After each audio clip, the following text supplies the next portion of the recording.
శుభకార్యాలకు పూజార్ల కోసం వెతుకుతున్నారా? పూజారీస్.com లో అతి తక్కువ ధరలకే పూజార్లను ముందే బుక్ చేసుకోండి. వెంటనే కాల్ చేయండి. నమస్కారం సుబ్బారావు గారు. నమస్తే అండి. పిల్లలు జనరల్గా స్కూల్కి వెళ్ళేటప్పుడు హరీభరీ వెళ్ళిపోతూ ఉంటారు.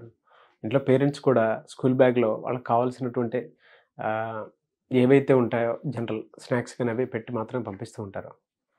బట్ పేరెంటింగ్ మారుతూ వస్తూ ఉంది అండ్ పిల్లల్లో కూడా చేంజెస్ చూస్తూ ఉన్నాం మనం. స్కూల్కి వెళ్ళేటప్పుడు పిల్లల బ్యాగ్లో పేరెంట్స్ ఏం పెట్టి పంపించాల్సినటువంటి అవసరం ఉంది అండ్ టీచర్స్ కూడా పేరెంట్స్కి ఇవి ఉంటే బాగుంటుందని చెప్పాల్సినటువంటి అవసరం ఉంది. యాజ్ అ టీచర్ మీకు తెలుసు కాబట్టి అడుగుతున్నాను. తప్పకుండా అండి. ఇది ఒక అద్భుతమైనటువంటి ప్రశ్న అండి. ఎందుకంటే ఒక పిల్లవాడి జర్నీ స్కూల్ బ్యాగ్తోనే స్టార్ట్ అవుతుంది ఆ రోజు. సో నేను ఎలా చూస్తానంటే, ఇప్పుడు ఒక ర్యాకెట్ పంపిస్తున్నామండి పైకి. ర్యాకెట్ పంపించేటప్పుడు ప్రతిదీ కూడా ముందే గమనించి ఎక్కడ ఏ సందర్భం వస్తుంది, దాన్ని ఎలా ఎదుర్కోవాలి అని ర్యాకెట్ దానంతట అదే పని చేసేటువంటి విధంగా మన చంద్రయాన్ అయ్యింది.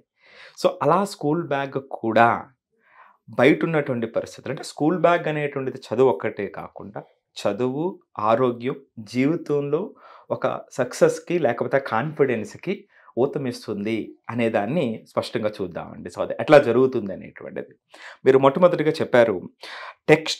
ఒక స్కూల్ బ్యాగ్ చూసేటప్పుడు ఆదరాబాదరాగా పిల్లలు పరిగెత్తడం ఏంటనేటువంటిది. ఈ ఫస్ట్ పాయింట్ ఏమిటంటే, రకరకాల పిల్లలు ఒక 3 రకాలు మనం తీసుకుంటే, మొదటి టైప్ ఏమిటంటే ముందు రోజే సర్దుకొని చాలా జాగ్రత్తగా నెక్స్ట్ డేకి రెడీ అయిపోతారు. రెండో పిల్లలు ఏమిటంటే ఆ రోజు ఆ క్షణం వాళ్ళే అటు ఇటు పరుగులు పెడుతూ చేస్తారు. మూడవది పిల్లలు ఏమిటంటే అసలు అక్కడెక్కడ పాడేసి అప్పటికప్పుడు పేరెంట్స్ మీద అరుస్తారు. ఎవరైనా కానివ్వండి, వాళ్ళు మన పిల్లలు. సో అక్కడ ఉన్నటువంటి దాన్ని జడ్జ్ చేయకుండా మనం ఎలా చేయాలి, వాళ్ళని ఎలా మార్చాలి అనేటువంటిది మనం ఇక్కడ ఒక ఆర్గనైజింగ్ స్కిల్ అనేటువంటిది ఇక్కడ పిల్లల్లో కనబడుతుంది. సో దీన్ని మనం చేయగలిగినట్లయితే ఏ పని చేసినా సరే అంతకు ముందే శ్రద్ధగా ప్లాన్గా చేసేటువంటి ఒక అవకాశం ఈ స్కూల్ బ్యాగ్ ఇస్తుంది అని చెప్తారండి. సో ఇక్కడ అది మొదటిదైతే, ఇక మనం సాధారణంగా ఎప్పుడూ కూడా ఒక text book, note book, diary, ID ఇవి మాత్రమే మనం చూస్తాం. సో ఇవి ఎట్లాగా ఉంటాయి చదువుకోవడానికి. సో దీని తర్వాత వెంటనే వచ్చేటువంటిది లంచ్ బాక్స్, వాటర్. ఇది ఎంత ఇంపార్టెంట్, అందరూ పేరెంట్స్ కూడా, తల్లులందరికీ హ్యాట్స్ ఆఫ్. ఎంతో శ్రద్ధగా వాళ్ళ పిల్లలకి ఇది చేయటం అనేటువంటిది, వాళ్ళ సహనానికి ఎప్పుడు కూడా హ్యాట్స్ ఆఫ్. అందుకే వాళ్ళు ఎప్పుడు కూడా మొదటి స్థానంలో ఉంటారు. సో అందరూ మంచిగా చేద్దామని ఉంటారు. కాకపోతే ఆచరణకు వచ్చేటప్పటికి పిల్లల విషయంలో ఏమవుతుందంటే ఇక్కడ మెంటల్గా ఎక్కువ వర్క్ ఉంటుంది. సో దానికి న్యూట్రియంట్స్, మినరల్స్, విటమిన్స్, ప్రోటీన్స్ ఇవన్నీ కూడా సమపాలలో అందాలి. సో అది అందినప్పుడే వాళ్ళు కరెక్ట్గా వర్క్ చేసేటువంటి అవకాశం ఉంటుంది. ఉదాహరణకి వాటర్ ఎంత ఇంపార్టెంట్. ఒక బాటిల్ వాళ్ళు తీసుకెళ్ళి మళ్ళీ బాటిల్ పట్టుకొస్తే ఎంత ఇబ్బంది అవుతుంది లాంగ్ రన్లో అనేటువంటిది ఒక ఎగ్జాంపుల్. ఏమిటంటే అండి, వాటర్ అనేటువంటిది మన యొక్క డిహైడ్రేషన్ తగ్గించడం కానివ్వండి, లేదా దీని యొక్క టెంపరేచర్ని ఒక ఆర్డర్లో ఉంచడం కానివ్వండి, మనలో పేరుకుపోయినటువంటి టాక్సిన్ని బయటికి పంపించడానికి కానివ్వండి. సో ఇలా రకరకాలుగా మనకి వాటర్ అనేటువంటిది ఎంతో హెల్ప్ అవుతుంది. అట్లే కాకుండా కీళ్ళ మధ్యలో వచ్చేటువంటి ఆ ఫ్లూయిడ్స్ కూడా వాటర్ అనేటువంటిది అవసరం, సహాయకారిగా ఉంటుంది. సో ఇవి హెల్తీ హ్యాబిట్స్. సో అంటే లంచ్ బాక్స్ మొట్టమొదటిగా ఒక ఆర్గనైజేషన్. నెక్స్ట్ రెండవది వాళ్ళకి హెల్త్ని వాళ్ళకి ఇచ్చేటువంటి అవకాశం ఉంది. సో కాబట్టి వీటిని మనం ఐడెంటిఫై చేయవలసినటువంటి అవసరం ఉంది. సో ఇక్కడ వరకు కూడా బాగానే ఉంటుంది, ఇక్కడ వరకు కూడా చాలా వరకు చేస్తాం. కాకపోతే ఆచరణలో కొంత శ్రద్ధ తీసుకోవాల్సింది. మూడవది ముఖ్యమైనటువంటిది ఏమిటంటే అండి, ఫస్ట్ ఎయిడ్ కిట్ లేదా మెడికల్ కిట్, హైజీన్ కిట్ మీ పిల్లలు బ్యాగ్లో ఉందా? సో ఇవి 3 ఉన్నాయా? సో కొంతమంది పేరెంట్స్కి డౌట్ రావచ్చు, సార్ ఫస్ట్ ఎయిడ్ కిట్ ఎందుకు సార్, మా వాడికి ఫస్ట్ ఎయిడ్ ఏమిటి సార్ అనేటువంటిది. సో ఈ కొన్ని సందర్భాల్లో అంటే ఎంత వాళ్ళలో కాన్ఫిడెన్స్ని తీసుకొస్తుంది ఫస్ట్ ఎయిడ్ కిట్ అనేటువంటిది ఒక చిన్న ఎగ్జాంపుల్ మనం చూద్దామండి. ఫర్ ఎగ్జాంపుల్, ఒక పిల్లవాడు జనరల్గా పడిపోతూ ఉంటారు, చాలా సహజం. చిన్నప్పుడు అయితే ఎన్నో దెబ్బలు ఉండేటువంటి పిల్లలందరికీ కూడా. ఇప్పుడు ప్రొటెక్టెడ్ ఎన్వైరన్మెంట్లో ఉన్నారు కాబట్టి ఇబ్బంది ఉండట్లేదు. సో కానీ ఒక పిల్లవాడు పడిపోయినప్పుడు సో వాడి యొక్క కిట్లో ఒక కాటన్, ఒక ఆయింట్మెంట్, సో ఇత్యాది ఉన్నప్పుడు ఏమవుతుందంటే అండి, పడిపోయిన వెంటనే వాడు రెస్పాండ్ అయ్యేటువంటి విధానంలో మార్పు వస్తుంది. సో నేను పడిపోయాను, ఇప్పుడు ఏం చేయాలి? ఏడవటమా, అటు ఇటు చూడటమా కాకుండా నేను ఆయింట్మెంట్ అప్లై చేయాలి. సో అంటే ఆ సమస్యకు స్పందించేటువంటి తీరు మారుతుంది. సో ఇది జీవితంలో ఎట్లా సార్? అట్లా కాదు. ఒక సమస్య వచ్చినప్పుడు సమస్య వచ్చేసింది ఆల్రెడీ, మనం చేయగలిగింది ఏమీ లేదు. సో దాన్ని ఎలా ఎదుర్కోవాలనేటువంటిది తెలియకుండానే ఇన్కల్కేట్ అవుతుంది. సో అంతటి ప్రభావాన్ని చూపుతుంది. సో అలాగే మెడికల్ కిట్. ఇక మెడికల్ కిట్ దారుణమైనటువంటి విషయం, ఈ రోజున మనం కొంచెం బాధాకరమైనటువంటి విషయం, చిన్నపిల్లల్లో కూడా బ్లడ్ ప్రెషర్స్ కానివ్వండి, డయాబెటిక్ కానివ్వండి వచ్చినటువంటి పిల్లలు ఉన్నారు.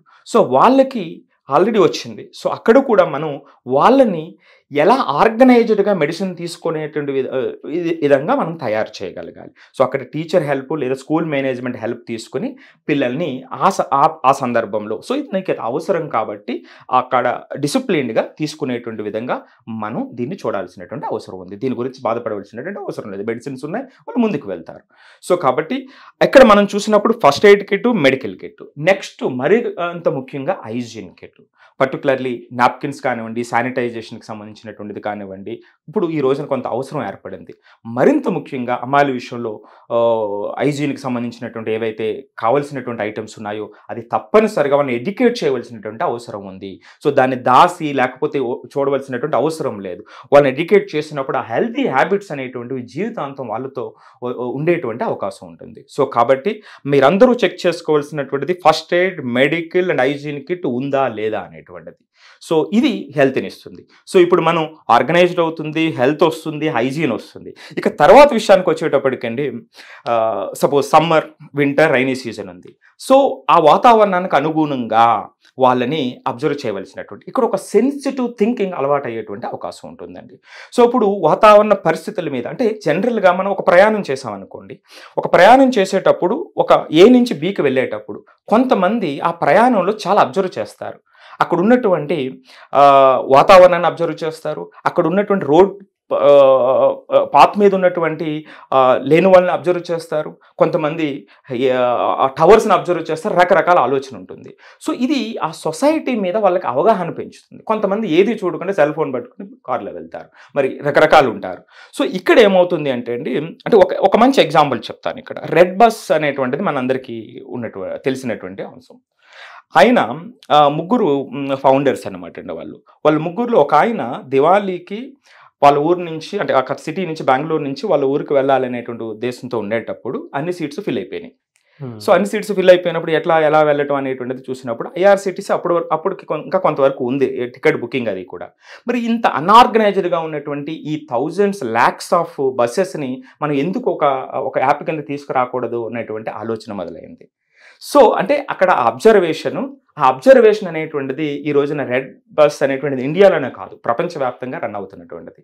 సో అంటే ఆ చిన్న అబ్జర్వేషను మనకి అంత తేడాన్ని చూపిస్తుంది. నేను ఎందుకు ఇంత అబ్జర్వేషన్ ఎంత నొక్కి చెప్తున్నానంటే అండి, ఈ రైనీ సీజన్ ఏదైతే వాతావరణంలో పరిస్థితుల్లో మార్పులు, ఈ మైండ్ ఏదైనా సరే రేపొద్దుట అద్భుతాన్ని సృష్టించేటువంటి అవకాశం ఉంటుంది దాని మీద ఒక కన్సర్న్ ఉంటే. సో కాబట్టి ఆ యొక్క వాతావరణ పరిస్థితులకు అనుగుణంగా వాళ్ళని ఎడ్యుకేట్ చేయటం అనేటువంటిది నెక్స్ట్ విషయం. ఇక నాలుగవదండి, ఇదంతా బాగానే ఉంది. సో మరి బయటికి వెళ్ళిన తర్వాత ఎలా ప్రొటెక్ట్ చేసుకోవాలి వాళ్ళు, హౌ టు ప్రొటెక్ట్ దెమ్సెల్వ్స్. మనం ఆరోగ్యాన్ని ఇచ్చాము, చదువుని ఇస్తున్నాము, రైట్, హైజీన్ ఇస్తున్నాము, కానీ బయట ఉన్న పరిస్థితులు మన చేతుల్లో లేవండి. దానికి ఎలా రెడీ అవ్వాలి, ఒక ఒళ్ళు గగుర్పాటు పరిచేటువంటి కొన్ని గణాంకాలు మీకు చెప్తున్నానండి. ఎన్సీఆర్బీ 2022 రిపోర్ట్, రీసెంట్గా వచ్చినటువంటి రిపోర్ట్లో అపహరణకు గురైనటువంటి పిల్లలు 16 సంవత్సరాల లోపు పిల్లలు దేశవ్యాప్తంగా 27,625 మంది అండి. 16 నుంచి 18 మరింత దారుణమైనటువంటి నెంబర్ అండి. 16 నుంచి 18 2 సంవత్సరాల్లో ఈ వయసు ఉన్నటువంటి ఈ 2 సంవత్సరాల ఇంటర్వెల్లో ఉన్నటువంటి పిల్లలు 43,206 మంది అండి. రీసెంట్గా వచ్చిన రిపోర్ట్ చెప్తుంది.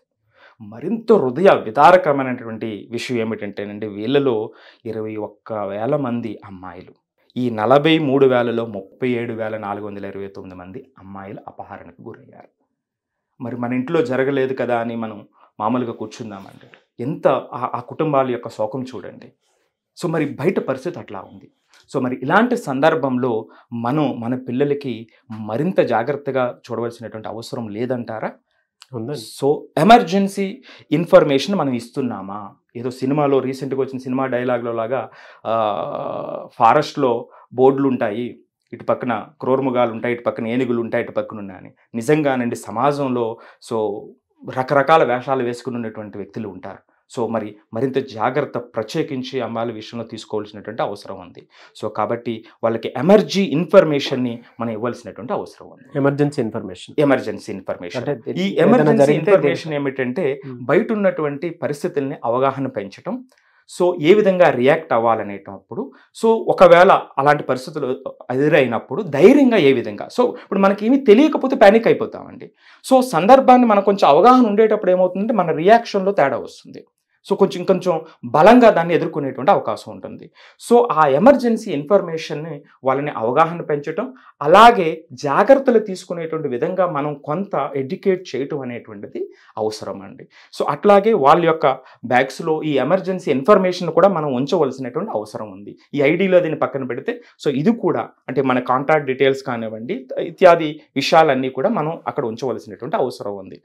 రెండవదండి, ఈ రోజున టెక్నాలజీతోనే సమస్యలు వస్తున్నాయి, అదే పరిష్కారాలు కూడా సో జీపీఎస్ ట్రాకర్స్ ఉన్నాయి. చాలా తక్కువ రేటుతో చిన్న డిపిఎస్ ట్రాకర్ వాళ్ళ బ్యాగ్లో పెడితే వాళ్ళు ఎక్కడికి వెళ్ళారు అనేటువంటిది మనం ఏ క్షణమైనా సరే కనుక్కునేటువంటి అవకాశం ఉందండి. సో కాబట్టి ఈ how to protect out side environment విషయంలో మరింత జాగ్రత్త తీసుకోవాల్సినటువంటి అవసరం ఎంతైనా ఉందండి. సో ఫైనల్గా చెప్పేది ఏమిటంటే అండి, ఫైనల్గా కమ్యూనికేషన్ విత్ పేరెంట్స్ అండి. మన పిల్లలు ఏదైనా సమస్య వచ్చి మన దగ్గరకు వచ్చి ఓపెన్గా చెప్పగలిగేటటువంటి స్వేచ్ఛ, అటువంటి వాతావరణం మనం ఇచ్చినప్పుడు ఈ స్కూల్ బ్యాగ్ అనేటువంటిది ఈ యొక్క లక్షణాలన్నిటినీ కూడా సో వాళ్ళకు వాళ్ళు సెల్ఫ్ రెగ్యులేట్ చేసుకుంటూ నిజంగా ధైర్యంగా ఈ సమాజంలో నిలబడేటువంటి పిల్లలు తయారు చేయడంలో ఇది ఉపయోగపడుతుంది. Thank you sir, thank you so much Subbarao గారు. అయితే చాలామంది కెరీర్ అడ్వైస్ కోసం, పిల్లల కెరీర్ అడ్వైస్ కోసం, అంటే సైకలాజికల్ ఇష్యూస్ ఉంటే ఏదైనా సరే దాన్ని క్లియర్ చేసుకోవడం కోసం మీలాంటి ప్రొఫెషనల్స్ని కలవాలనుకుంటారు. ముఖ్యంగా పిల్లల ఎడ్యుకేషన్ కెరీర్ బాగాలేకపోయినా, పిల్లలు స్కూల్కి వెళ్ళట్లేదు, మారం చేస్తున్నారు అనేటువంటి వాటికైనా సరే, డిప్రెషన్కి లోనవుతున్నారు అటువంటి వాటికైనా సరే, కొంతమంది స్ట్రెస్కి గురవుతూ ఉంటారు, వాటికైనా సరే, అంటే పేరెంట్స్కి కూడా పిల్లల సైకాలజీ అర్థం కాదు. సో మీలాంటి వాళ్ళ ప్రొఫెషనల్స్ హెల్ప్ తీసుకోవాలనుకుంటారు, మిమ్మల్ని అప్రోచ్ అవ్వాలంటే ప్రాసెస్ ఏంటి? తప్పకుండా అండి. సో ఖచ్చితంగా వాళ్ళ యొక్క ఎడ్యుకేషనల్ జర్నీని లేదా జనరల్ జర్నీని మరింత అద్భుతంగా చేయటానికి సో మనం ఇచ్చేటువంటి నెంబర్కి వాళ్ళు కాల్ చేయొచ్చు. సో దాని ప్రకారం ప్రేయర్ అపాయింట్మెంట్ తీసుకుని తప్పనిసరిగా మనల్ని కాంటాక్ట్ అవ్వచ్చు అండి. ఓకే, ఎనీవేస్ థ్యాంక్ యూ అన్న, thank you so much Subbarao గారు. థ్యాంక్ యూ అండి. చూసారు కదండి వీడియో. ఈ వీడియోపై మీ అభిప్రాయం కమెంట్ బాక్స్లో పోస్ట్ చేయండి. ముఖ్యంగా మీరు కనుక పిల్లలకు సంబంధించినటువంటి ఎటువంటి సమస్య అయినా సరే సుబ్బారావు గారి దగ్గరికి తీసుకొచ్చి మీరు ప్రాపర్ అపాయింట్మెంట్ తోటి డీటెయిల్స్ తోటి కనుక తీసుకొని ముందుకు వస్తే డెఫినెట్గా వాళ్ళల్లో ఉండేటువంటి ఏ సమస్యలు ఉన్నాయి, కెరీర్ పరంగా ఎటువంటి గైడెన్స్ తోటి అడ్వైస్ తోటి ముందుకెళ్ళొచ్చు అనేది డెఫినెట్గా ఒక అవగాహన తోటి ముందుకెళ్ళడానికి అవకాశం ఉంటుంది. కాబట్టి స్క్రీన్ మీద మీకు కాంటాక్ట్ నెంబర్ కనిపిస్తుంది, దాన్ని మీరు కాల్ ఆర్ మెసేజ్ వాట్సాప్ చేసి వెంటనే అపాయింట్మెంట్ తీసుకోవాలనుకుంటే అపాయింట్మెంట్ తీసుకోండి. అండ్ ఈ వీడియో లైక్ చేయండి, షేర్ మాత్రం తప్పకుండా చేయండి. ఇలాంటి మరిన్ని వీడియోస్ కోసం మా ఛానల్ ఫాలో అవ్వండి. Thank you.